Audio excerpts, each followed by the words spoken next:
السلام علیکم ورحمۃ اللہ وبرکاتہ۔ معزز ناظرین، محترم سامعین،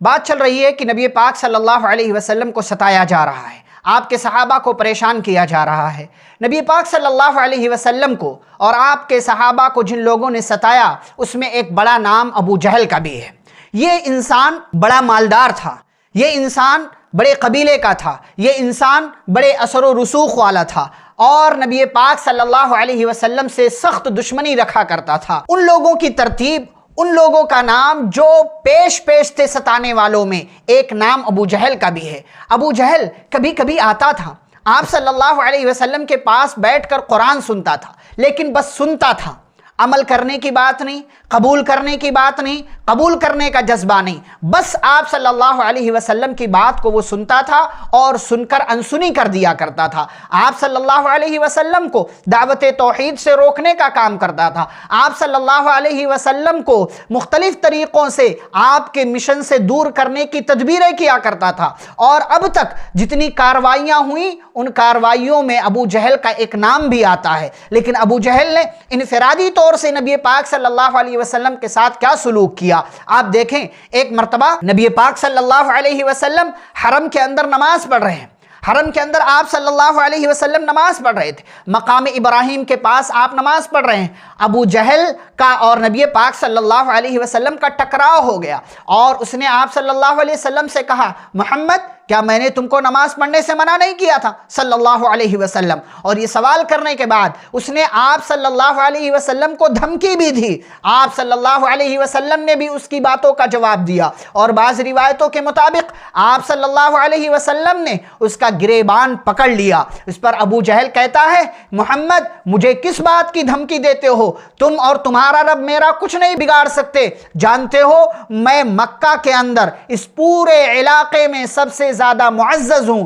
سب سے زیادہ مکرم ہوں، مجھ سے زیادہ عزت والا کوئی نہیں ہے، تم اور تمہارا رب مل کر میرا کچھ نہیں بگاڑ سکتے۔ سر عام دھمکیاں دے رہا تھا پیارے نبی صلی اللہ علیہ وسلم کو۔ ایسے ہی ایک مرتبہ ابو جہل اپنے ساتھیوں کے ساتھ موجود تھا، اپنے ساتھیوں کے ساتھ اس نے اس مجلس میں اپنے ساتھیوں کے ساتھ اس نے یہ وعدہ کیا کہ جو تم لوگوں کو پریشانی ہو رہی ہے کہ محمد نئے دین کی طرف بلا رہا ہے، محمد تمہارے آبا و اجداد کے دین کی مخالفت کر رہا ہے صلی اللہ علیہ وسلم، تو مجھے جب موقع ملے گا میں اس کی گردن توڑ دوں گا، اس کی ناک خاک آلود کر دوں گا۔ اور ایک مرتبہ ایسا ہوا، پیارے نبی صلی اللہ علیہ وسلم موجود تھے، آپ صلی اللہ علیہ وسلم نماز پڑھ رہے تھے، نماز کی حالت میں ابو جہل نے جب پیارے نبی صلی اللہ علیہ وسلم کو دیکھا تو اس نے حملے کا ارادہ کیا اور اس کو موقع ہاتھ لگ گیا۔ اس نے اپنے ساتھیوں سے کہا کہ میں محمد پر حملہ کرنے جا رہا ہوں، آگے بڑھا،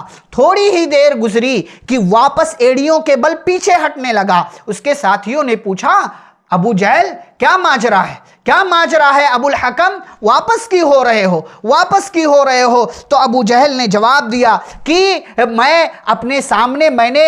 خندق دیکھی ہے، آگ کی خندق دیکھی ہے، اس لیے میں پیچھے ہٹ رہا ہوں۔ پیارے نبی صلی اللہ علیہ وسلم نے کہا کہ ابو جہل آگے بڑھتا تو فرشتے اس کا ایک ایک حصہ، اس کے جسم کا ایک ایک پارٹ اچک لیتے اور ابو جہل کہیں کا نہیں رہتا، وہ ہلاک و برباد ہو جاتا۔ پیارے نبی صلی اللہ علیہ وسلم کو ستانے کی تدبیریں، آپ کے اوپر ظلم و ستم کرنے کی تدبیریں مکہ والے، ابو جہل، اس کے بڑے بڑے ساتھی تمام لوگ مل کر کے کیا کرتے تھے۔ اسی طریقے سے ابو جہل کی ایک حالت اور دیکھیں، ابو جہل عام مسلمانوں کے ساتھ کیا سلوک کرتا تھا۔ عام مسلمانوں کے ساتھ ابو جہل کا یہ رویہ تھا کہ جب کوئی مالدار انسان مسلمان ہو جاتا، جس کا علاقے میں ایک نام ہے، ایک عزت ہے، اثر و رسوخ ہے، اگر وہ مسلمان ہو جاتا تو ابو جہل اسے مارتا نہیں تھا بلکہ صرف دھمکیاں دیتا، اس کو برا بھلا کہتا، ذلیل و خوار کرنے کی دھمکیاں دیتا تھا، مالو جائیداد تباہ کرنے کی باتیں کیا کرتا تھا۔